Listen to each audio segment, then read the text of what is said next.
चिट्ठी आई है चिट्ठी आई है, चिट्ठी आई है वतन से चिट्ठी आई है। बड़े दिनों के बाद हम बेवतनों को याद, बड़े दिनों के बाद हम बेवतनों को याद, वतन की मिट्टी आई है, चिट्ठी आई है चिट्ठी आई है। হ্যাঁ, আজকে চিঠি পড়ব। জিতুজ শেয়ারিং এ আজকে পত্রপাঠ। সময় নষ্ট না করে শুরু করি। চিঠি এসছে রিয়া সাহাত থেকে। প্রিয় জিতুদা, চিঠির শুরুতে আমি ক্ষমা চাইছি, কারণ আমি কোনোদিন চিঠি লিখিনি। আমি জানি না কিভাবে গুছিয়ে চিঠি লিখতে হয়। আশা করি তোমার শরীর এখন আগের থেকে ভালো আছে। নিজের যত্ন নিও, কারণ তুমি ভালো থাকলে আমরা ভালো থাকবো। আমি তোমাকে ভীষণ ভীষণ ভীষণ ভালোবাসি। তোমার কথা বলা, তাকানো, হাসি সব কিছু আমার খুব ভালো লাগে। তুমি কাঁদলে কেন জানি না আমারও খুব কান্না পায়। আমি খালি ভাবি একটা মানুষ এত সুন্দর কিভাবে। তুমি সবার থেকে আলাদা। তোমাকে দেখলেই আমার সব কিছু ওলট পালট হয়ে যায়।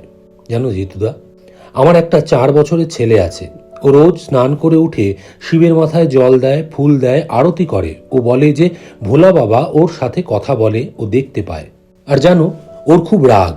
কেউ ওর রাগ কমাতে পারে না। আমি যেই ওকে জড়িয়ে ধরে শিব শিব শিব বলি, তুমি বিশ্বাস করবে না, ও পুরো শান্ত হয়ে যায়। সত্যি আমি এটা বিশ্বাস করি, ভগবান সত্যি আছে। তুমি জানো, তুমি আমার জীবনে সত্যি টেলিপ্যাথি। কদিন আগে সন্ধেবেলায় 6:30টার সময় টিভি বন্ধ করে ভাবছিলাম যে আর কোনোদিন তোমাকে আর্য হিসেবে দেখতে পাবো না। ঠিক তার কিছুক্ষণ পর তুমি এফবিতে একটি অডিও শেয়ার করলে, যেটা শুনে আমার মন যে কি ভালো হয়ে গেল তোমাকে কি বলবো। সবাই আমার সাথে খুব খারাপ ব্যবহার করে। আমি একদিন বসে বসে ভাবছিলাম যে কিভাবে একা একা থাকবো। ঠিক তার কিছু ঘন্টা পর দেখলাম তুমি জিতুজ শেয়ারিং এ একটা অডিও শেয়ার করেছো। সেটা হলো একা জীবনযাপন করা অভিশাপ না আশীর্বাদ। সত্যি বলছি, তোমার এই অডিও আমাকে নিজেকে ভালোবাসতে শিখিয়েছে। শুধু এইটা নয়, তোমার সব অডিও থেকেই আমি কিছু না কিছু রোজ শিখি। থ্যাংক ইউ সো মাচ আমাদের জন্য এত কিছু করার জন্য। কিন্তু জানো, তুমি আমাকে অনেক কষ্ট দিয়েছো। কারণ ভাইফোঁটার দিন তুমি লাইভে এসেছিলে। শেষের দিকে তুমি বলেছিলে আর 5টা মেসেজ পড়বে। আর আমি পর পর মেসেজ করেছি, কিন্তু দেখোনি, পড়লেও না। আমি খুব কষ্ট পেয়েছিলাম। কিন্তু ওই যে ভালোবাসার মানুষের ওপর বেশিক্ষণ রাগ করা যায় না। তারপর আমি 3 বার তোমার স্টুডিওতে যাই, কিন্তু দেখা পাই না। তুমি সবার এফবিতে ফ্রেন্ড রিকোয়েস্ট অ্যাকসেপ্ট করো, সবাই তার ফটো শেয়ার করে, কিন্তু এখনো আমার করনি। থাক, বাদ দাও, এতগুলো নালিশ করলাম, কিছু মনে করো না। তুমি জানো আমি কতটা পাগল তোমার জন্য। শুধু তোমাকে দেখবো বলে রোজ রাত 1টা পর্যন্ত চিরদিনই তুমি যে আমার দেখি। আমি তোমাকে 2011 সালের ভোলা মহেশ্বর থেকে চিনি। তারপর গুড়িয়া যেখানে, গুড্ডু সেখানে, মহাপীঠ, তারাপীঠ, মিলন তিথি, রাঙিয়ে দিয়ে যাও, রাগে অনুরাগে সব দেখেছি শুধু তোমার জন্য। তুমি জিদ্দার শোতে এসেছিলে, আমি সেটা দেখেছি। তুমি একবার নবনীতা দির মাকে দিদি নাম্বার 1-এ নিয়ে গিয়েছিলে, সেটাও দেখেছি। এছাড়া মুভি তো আছে। আমি গৃহপ্রবেশ ফার্স্ট ডে ফার্স্ট শো দেখেছিলাম। কিছুদিন পর আমি খবর পেলাম যে তুমি কোনো এক রবিবার নন্দনে আসবে। আমি শুধু তোমাকে দেখব বলে গিয়েছিলাম, কিন্তু দেখা পাইনি। তুমি ভাবছো না আমি পাগল? হ্যাঁ, আমি তোমার জন্য পাগল জিতুদা। সত্যি বলছি, ভীষণ ভীষণ ভীষণ ভালোবাসি তোমাকে। My super hero, I love you. কবে যে তোমাকে দেখতে পাবো, একটু ছুঁতে পাবো। আর যদি তুমি কিছু মনে না করো, একটা হাঁক করতে চাইবো। জানি না কবে আমার এই ইচ্ছা পূরণ হবে। আমি এটাও জানি না এই চিঠিটা তুমি কিভাবে পাবে, তবে আমি একবার তোমার সাথে দেখা করবই। এসআরকে স্যারের একটা ডায়লগ আছে না, কিসি চিজ কো আগার তুম দিল সে চাহো তো পুরি কায়নাত উসে মিলা দেগি। আমি জানি ঠিক হলো না লাইনটা, তাও বললাম। তোমার কাছে একটা অনুরোধ আছে, ভবিষ্যতে কোনোদিন জিতুস শেয়ারিং বন্ধ হতে দেবে না। ওইখানের অডিওগুলো শুনলে মনে হয় তুমি আমার সামনে বসে পড়ছো, আর আমি গালে হাত দিয়ে তোমাকে দেখছি, তোমার কথাগুলো শুনছি। আমি চাই তুমি আমার এই চিঠি জিতুস শেয়ারিং এ পড়ো। আমি আমার মনের কথা তোমার গলায় শুনবো। আমার ভাবলেই যে কি আনন্দ হচ্ছে, কি বলবো তোমাকে। আমি তোমার জন্য 2টি লাইন লিখেছি। প্রিয় জিতু, তুমি সেই চাঁদের আলো যাকে আমি ভীষণ ভালোবাসি। সবার মাঝেও তুমি যে আমার খুব প্রিয়। তুমি সেই স্নিগ্ধ আকাশ যাকে দেখে আমার মন ভরে যায়। তোমার সঙ্গে কবে যে হবে দেখা সে তো আমার স্বপ্ন। আর আমার পাগলামি, তুমি আমার অনেক প্রিয়। আমার মনে প্রাণে কল্পনার জগতে তুমি যে আছো আমার মনে প্রাণে। আর বেশি কিছু বলছি না। কেমন লাগলো বলো? আমি যে এত কিছু লিখলাম ভাবতেই পারছি না। একটা বই পাঠালাম, জানি না বইটা আছে কি না, তবুও যদি থাকে তাও পড়ো, আমার ভালো লাগবে। আমি অনেক কিছু ভেবেছিলাম পাঠাবো, কিন্তু তুমি পছন্দ করো না, এমন কিছু করতে চাই না। ও হ্যাঁ, একটা কথা, তুমি যেই দিন অসুস্থ হয়ে হসপিটালে ভর্তি হলে ওই দিন পূর্ণিমা ছিল, তাই আমি তোমার নাম করে মন্দিরে পুজো দিয়েছিলাম। আর প্রসাদটা ওখানকার সবাইকে দিয়ে দিয়েছি, কারণ তোমাকে কিভাবে পাঠাবো আমি জানি না, তাই ওদেরকে দিয়েছি, যাতে পুজোটা আমার বিফলে না যায়। কারণ আমি জানি জীব সেবাই মানব সেবা। তাই তোমাকে 50 টাকা পাঠালাম কালিমার পায়ে ছুঁয়ে। তুমি শুধু নিজের খেয়াল রেখো। তুমি যদি ভবিষ্যতে কোনোদিন অভিনয় জগতে না থাকো, তাও জিতুস শেয়ারিং চালিয়ে যাও। কারণ জিতুস শেয়ারিংয়ে তোমার কণ্ঠ শুনলে অদ্ভুত এক শান্তি দেয়, যা আমাকে সব সমস্যার থেকে এগিয়ে নিয়ে যেতে সাহায্য করে। আজ সকালে তুমি এক ভিডিওতে বললে যে তুমি আর কোনোদিন সিরিয়াল করবে না। আচ্ছা জিতুদা, তাহলে আমরা তোমাকে চিঠি কিভাবে পাঠাবো? তোমার সাথে ভবিষ্যতে কিভাবে আমরা দেখা করব? তাহলে তো আমার তোমাকে দেখার ইচ্ছেই রয়ে যাবে। তুমি প্লিজ আমাদের পরে বলো কিভাবে চিঠি পাঠাবো, কিভাবে তোমার দেখা পাবো।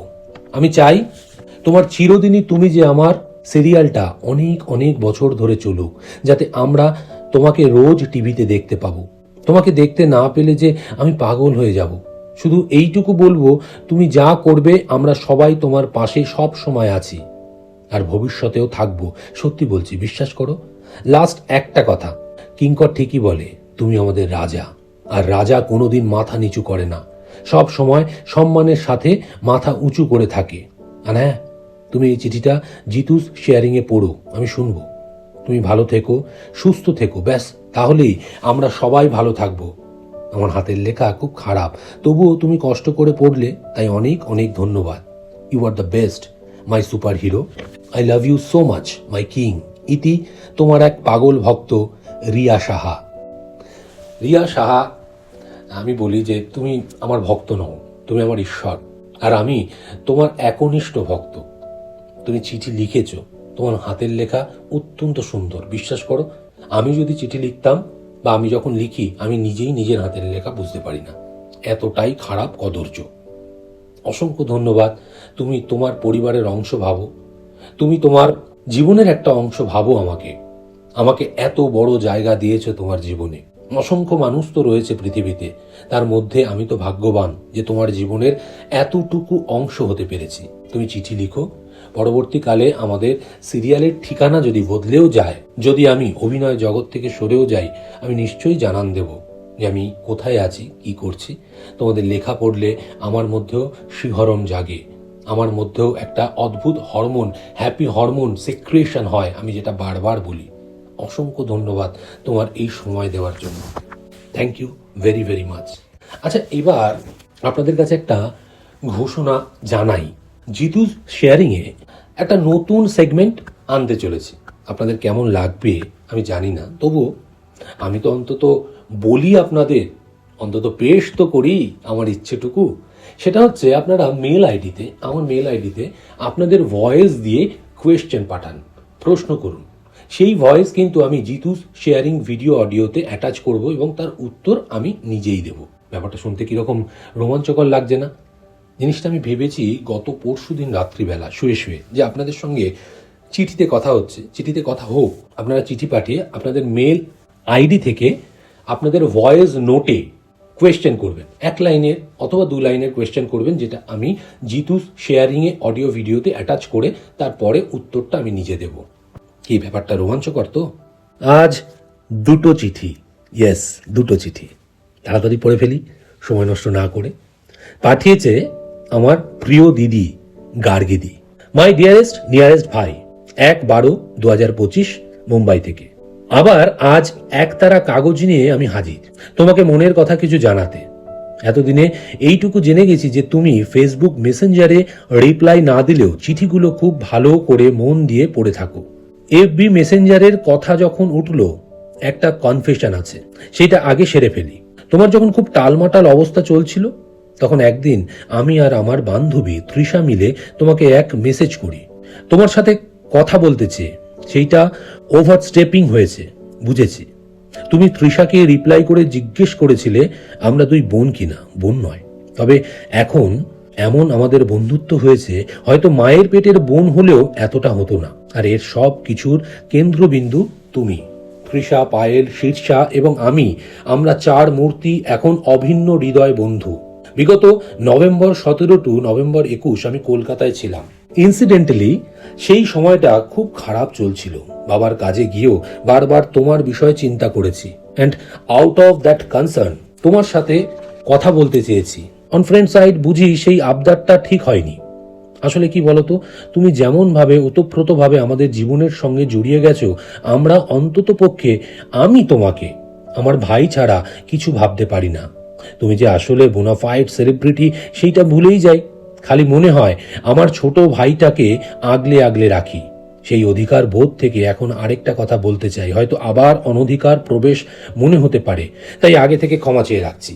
যবে থেকে এই ক্রাইসিস শুরু হয়েছে তোমাকে অবজার্ভ করছি, আগেও বলেছি আবারও বলছি, যারা আমরা তোমার দিদি টাইপসের, তারা তোমার মুখের প্রতিটি অভিব্যক্তি, বডি ল্যাঙ্গুয়েজ খুব ভালো করে বুঝতে পারি।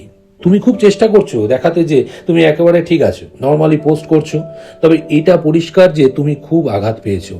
তোমার সাথে যা যা করা হয়েছে, অন্তত পাবলিক ডোমেনে যা জানা গেছে, বিশ্বাস করো এর 10% আমার সাথে হতো, তাহলে আমি সব শেষ করে দিতাম। মাঝে মাঝে এত রাগ ধরেছে, মনে হয়েছে তোমাকে বলি প্লিজ, যেখানে যারা তোমাকে বোঝে না, তোমার ভালো মানুষের সুযোগ নেয়, তাদেরকে উচিত শিক্ষা দাও। তোমার কষ্ট, তোমার এইবার যে হ্যারাসমেন্ট, কিছুতেই মেনে নিতে পারছি না। ইনফ্যাক্ট এখনো ঘাটা কেমন দগদগ হয়ে আছে। যেদিন তুমি এসে অ্যানাউন্স করলে যে এইটা তোমার শেষ মেগা, কষ্ট হচ্ছিল খুব। তাও বলবো, an artist of your stature should not be in this much of daily soaps. You deserve better in every walk of life, and I truly mean it. যেখানে তোমার মতো মানুষের কদর নেই, তারা তোমাকে একেবারে ডিজার্ভ করে না। তোমার সেই আকাশ সম মনে যারা আঘাত দিয়েছে, তাদের ত্যাগ করতে হবে। আমি কাউকে কোনোদিন কার্স করিনি, কিন্তু সত্যি বলছি ভাই, যারা তোমাকে কষ্ট দিল, ঠকালো, তাদের তুমি ক্ষমা করে দিলেও আমি হয়তো কোনোদিনও পারবো না। অনেক কথা আবেগপ্রবণ হয়ে বলে ফেললাম। হার্ট করে থাকলে সরি, খুব দুঃখিত। কিন্তু তুমি প্লিজ কষ্ট পেও না, কেমন?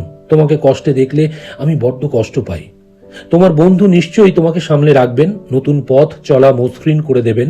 সেদিনের প্রথম শট খুব ভালো লেগেছে। তুমি নিশ্চয়ই পূর্ণ সহযোগিতা করে আবার সিটিজে কে শীর্ষস্থানে নিয়ে যাবে, সেই বিষয়ে কোনো সন্দেহ নেই। আগামী দিনেও আই এম পজিটিভ। অনেক ভালো ভালো প্রজেক্টস আসছে। You are meant to be an international star. আমি নিশ্চিত মহাদেব সব অ্যারেঞ্জমেন্টস করতে ব্যস্ত। আচ্ছা, আজকের মতো বকবক এখানেই শেষ করলাম, কেমন? ও কিন্তু ওয়েট, এত সহজে নয়, আরো কিছু কথা বাকি আছে। এই চিঠির সঙ্গে আমাদের কিছু ফেভারিট লেখা পাঠালাম, পড়ে দেখো, ভালো লাগলে লাগতেও পারে। এই যে বললাম না, আমরা চার মূর্তি, আমাদের একটু লেখা টেখা পায়, সবই সিটিজে এর কল্যাণে। আগের পোস্টে আমি চিঠির সঙ্গে সংকটমোচন মন্দিরের রুদ্রাক্ষ পাঠিয়েছিলাম। আমার একটা ছোট্ট আবদার, তুমি পারলে প্লিজ কাছে রেখো। আমার বজরং বলি তোমাকে নজর থেকে রক্ষা করবেন। জোর করছি না, আবদার করছি ভাইয়ের কাছে। ব্যাস, বলতে লজ্জা করছে, সামান্য, অতি সামান্য কিছু টাকা পাঠালাম। তুমি যাদের সাহায্য করো তাদের জন্য একটা ছোট কোনো উপহার যদি কিনে দাও তোমার হাত দিয়ে, যদি দিতে পারো, আমার খুব আনন্দ হবে। ব্যাস, আজকের জন্য এইটুকুই। উফ, তাও কত বকে ফেললাম না। যাকে এই পাগলি দিদিটাকে ক্ষমা ঘেন্না করে দিও আর কি। পারলে মেসেঞ্জারে এক আধবার হাই হ্যালো বলো।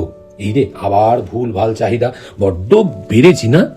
আসলে আমার শুধুমাত্র একটাই চাহিদা, তুমি ভালো থাকো, সুস্থ থাকো। তোমার ওই আকাশের মতো মনটা যেন সবসময় রোদ ঝলমলে থাকে, কেমন? এই কথাটা রাখবে তো? তাহলেই আমি খুশি।